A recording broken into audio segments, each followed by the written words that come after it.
Assalamualaikum warahmatullahi wabarakatuh. Perkenalkan, kami dari kelompok 9 yang beranggotakan saya sendiri, Beril Cahdi Pratama dengan NPM 210826172 dan beserta teman-teman saya. Saya Chloe Oktariana Anwar, NPM 21082609193. Dan saya Safira Zara Putri dengan NPM 21082601166. Dan saya sendiri, saya Cynthia Mutiara Hanatonda dengan NPM 210826212. Baiklah, di sini kami langsung memperagakan bagaimana cara melakukan primary survey kepada pasien dengan skenario pasien datang ke IGD setelah kecelakaan. Selamat menyaksikan.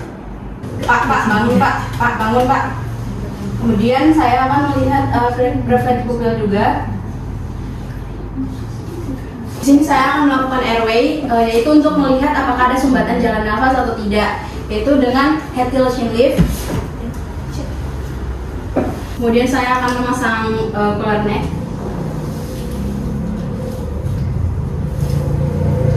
Dan akan melakukan suction yang mana tisu sebagai penggantinya. Lalu saya akan melakukan breathing, yaitu loop Williston.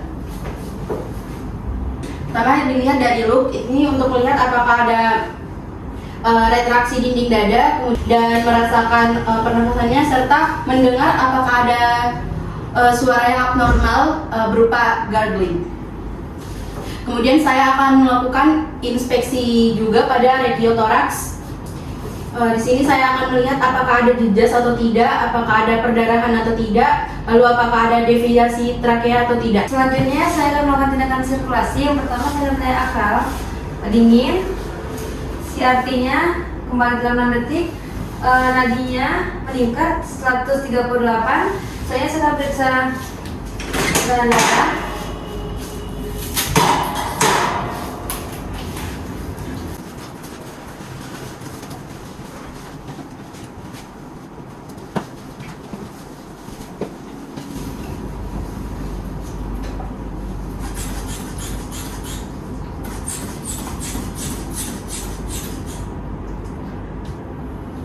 Tekanan darah pasien menurun 80/43. Selanjutnya saya akan mulai dari bagian kepala. Terlihat pada kaput dextra adanya jejas pada kepala kanan dan ada Raychin eyes pada oculodextra. Selanjutnya saya akan melakukan pemberhentian pada darah, melakukan dip. Selanjutnya saya akan periksa bagian toraksnya normal, abdomen normal. Selanjutnya pada pemeriksaan femur dijumpai pada femur sinistra, bone expose, dan akan saya lakukan tindakan pemberhentian darah dan juga pemasangan tourniquet.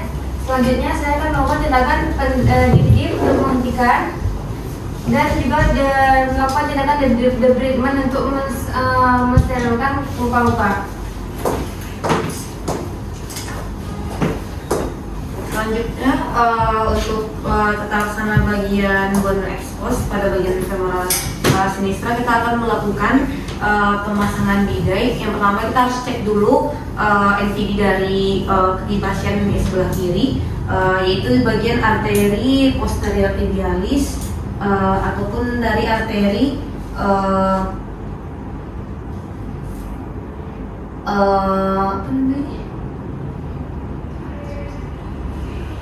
dorsalis pedis. Selanjutnya pertama kita periksa dulu, yaitu adalah NVD dari kaki pasien pada bagian kiri, yaitu pada bagian arteri posterior tibialis ataupun arteri dorsalis pedis. Selanjutnya kita akan melakukan pemasangan bidai pada bagian femoral sinistra.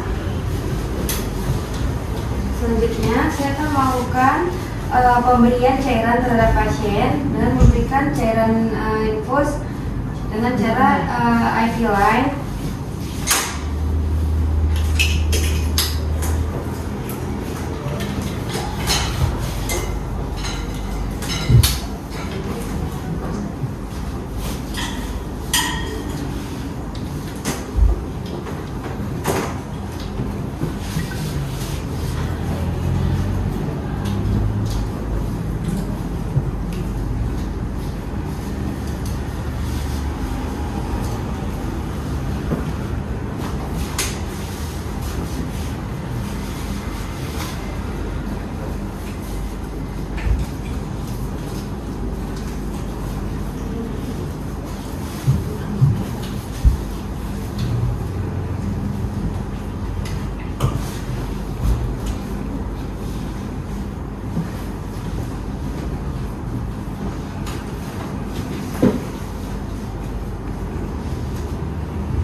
setelah pemasangan bidai kita lakukan, kemudian kita harus cek kembali yaitu dari NVD dari pasien, yaitu pada arteri posterior tibialis ataupun kita masuk ke pemeriksaan dari disability dari pasien, yaitu untuk memeriksa dari GCS atau kesadaran dari pasien yang pertama. Untuk pada bagian mata, kita lihat apakah mata pasien terbuka secara spontan atau tidak. Pak. Pada keadaan ini pasien harus diberikan rangsangan yaitu berupa suara. Kemudian pada bagian verbal untuk melihat pasien apakah dia kooperatif atau tidak. Bapak tahu kita sekarang di mana, Pak? Pada bagian verbal itu ditemukan inappropriate atau tidak kesesuaian. Kemudian selanjutnya pada bagian motorik untuk merangsang pada bagian yang sakit. Apa sakit, Pak? Pada pemeriksaan GCS ditemukan GCS 8, kemudian E atau mata 2, verbal 3 dan motorik 3. Selanjutnya kita akan melakukan pemeriksaan pada bagian pupil pasien. Apakah pupil pasien isokor atau anisokor?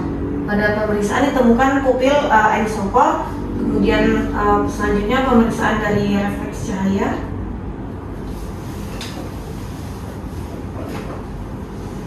Refleks cahaya positif. Selanjutnya kita masuk ke bagian penilaian tone exposure atau untuk melihat dari pasien harus dalam kondisi yang tetap hangat, yaitu kemudian diberikan selimut atau kakinya tetap diberikan dalam keadaan yang hangat. Kemudian selanjutnya akan kami rujuk pasien ke spesialis ortopedi untuk mendapatkan penanganan yang lebih tepat. Baik, tadi telah kami peragakan bagaimana cara melakukan Advanced Trauma Life Support atau ATLS yang berupa primary survey berdasarkan urutan, yaitu A, B, C, D, E. Yang pertama adalah airway untuk memastikan apakah adanya gangguan atau obstruksi jalur nafas, lalu breathing untuk memperhatikan apakah pernafasan pasien itu normal atau abnormal. Lalu berikutnya C, ada sirkulasi, memperhatikan sirkulasi peredaran aliran darah dan juga memantau apakah adanya pendarahan internal maupun eksternal. Juga berikutnya adalah D,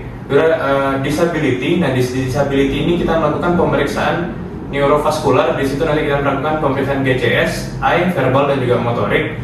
Lalu untuk memastikan tidak adanya gangguan dari neurologis pasien. Lalu terakhir adalah exposure. Nah, exposure di sini untuk memperhatikan apakah pasien itu dalam keadaan hangat dan juga tidak terkena paparan baik itu radiologi maupun yang lain-lain.